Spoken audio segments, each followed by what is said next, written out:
What would you do if a single act of kindness flipped your life upside down in a single night? Elena stood under the awning of a shuttered coffee shop, the rain hammering the city streets like a relentless drumbeat. Her umbrella, a cheap thing she grabbed from a drugstore, was already fraying, its spokes bending against the wind. She was late for her night shift at the diner, her sneakers soaked through, but something held her, the figure hunched in the alley across the street. An old man, frail and shivering, sat on a cardboard sheet, his thin jacket no match for the downpour. No one else seemed to notice him. The city rushed by, heads down, umbrellas up, everyone cocooned in their own world. Elena's heart tugged. She was no stranger to struggle waitressing barely covered her rent, and her dreams of art school felt like a fading sketch in her notebook. But this man, he looked like he had nothing. No shelter, no warmth, no one. She glanced at her watch, then back at him. The diner could wait. She crossed the street, rain stinging her face, and crouched beside him. "Hey," she said softly, holding her umbrella over his trembling frame. "You okay?"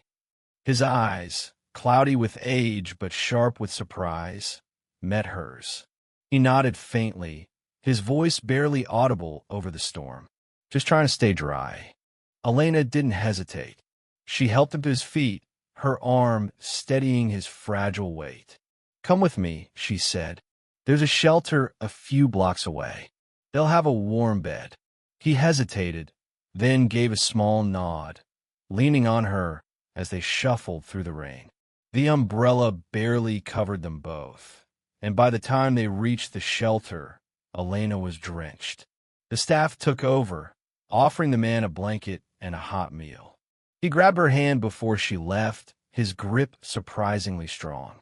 "You didn't have to do this," he said, his voice thick with emotion. "What's your name?"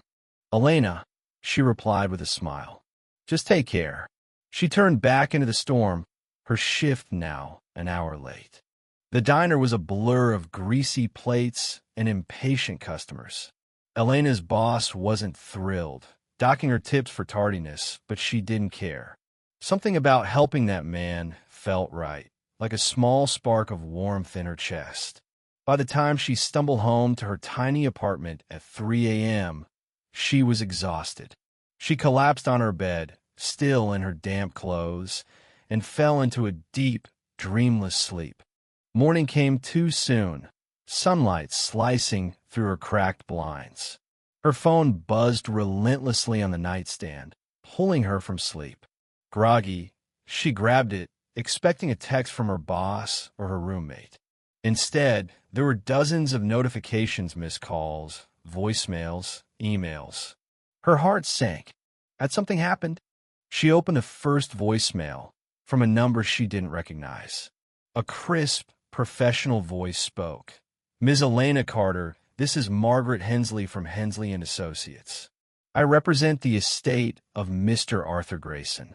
Please contact me urgently regarding a matter of significant importance." Elena frowned. Arthur Grayson? She didn't know anyone by that name. She scrolled through the emails more from the same law firm, requesting a meeting. Her stomach twisted. Was this a scam? She played another voicemail, this one from a local news outlet. "We're reaching out about the viral story involving you and Mr. Grayson. We'd love to interview you about your act of kindness." Viral story? Elena's head spun. She opened her laptop and searched her name. The results flooded the screen. Local woman's kindness to homeless man goes viral. Mystery benefactor revealed in heartwarming rainy night rescue. A grainy video, likely from a street camera, showed her helping the old man through the storm, her umbrella tilted to shield him. The comments were endless people calling her a hero, an angel, a beacon of hope.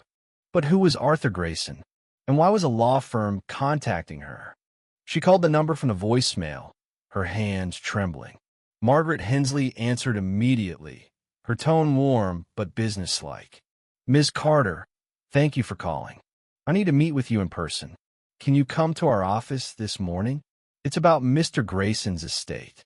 An hour later, Elena sat in a sleek law office downtown, clutching a paper coffee cup, her damp sneakers squeaking on the polished floor. Margaret, a woman with sharp eyes and a kind smile, slid a folder across the desk. "The man you helped last night," she began, "was Arthur Grayson. He passed away early this morning at the shelter, peacefully, in his sleep." Elena's breath caught. "Passed away? I didn't know." Grief flickered through her, though she'd only met him briefly. Margaret continued, "Arthur was not what he seemed. He was a reclusive philanthropist, once a wealthy businessman, who chose to live among the homeless to understand their struggles. He had no family, no heirs, but he left a will with very specific instructions." She opened a folder, revealing a document. Arthur stipulated that anyone who showed him genuine kindness, without expectation of reward, would inherit a portion of his estate. "Last night, you were that person." Elena stared, her mind blank. "I don't understand." Margaret smiled. "He left you $1 million, Miss Carter, along with a letter." She handed Elena an envelope, the handwriting shaky but clear. Elena's hands trembled as she read. "Dear Elena, you saw me when no one else did. You gave me shelter, not just from the rain, but from a world that had forgotten me. This is my thanks not for your deed, but for your heart. Use this to chase your dreams, and never stop seeing those who need you. Arthur." Tears blurred her vision. She'd helped him because it was right, not for this. $1 million? It was unimaginable. Her mind raced art school, a new apartment, maybe even a trip to see her family. But something else stirred, a memory from the shelter. That's when the twist came, unbidden, like a shadow moving into light. At the shelter, as she'd left Arthur, a young boy had watched her from the corner. No more than 10, with wide, wary eyes, he'd been clutching a tattered sketchbook. She'd smiled at him, but he'd ducked away shy. Now, she couldn't shake his image. What was his story? Was he alone, like Arthur had been? Elena made a decision before she left the law office. She asked Margaret to set aside a portion of the money $100,000 for the shelter, specifically for programs to help kids like that boy. She didn't know his name, but she'd find him. She'd make sure he had a chance, just as Arthur had given her one. The days that followed were a whirlwind. The media frenzy grew, but Elena stayed grounded. She enrolled in art school, her sketchbook no longer a relic of lost dreams, but a canvas for new ones. She visited the shelter often, searching for the boy. One day, she found him sketching in the same corner. His name was Leo, and his drawings were raw, vivid, full of a talent the world hadn't yet seen. Elena became his mentor, guiding him as she chased her own path. The rain that night had been more than a storm. It was a turning point, a ripple that changed lives. Elena learned that kindness wasn't just a moment, it was a legacy.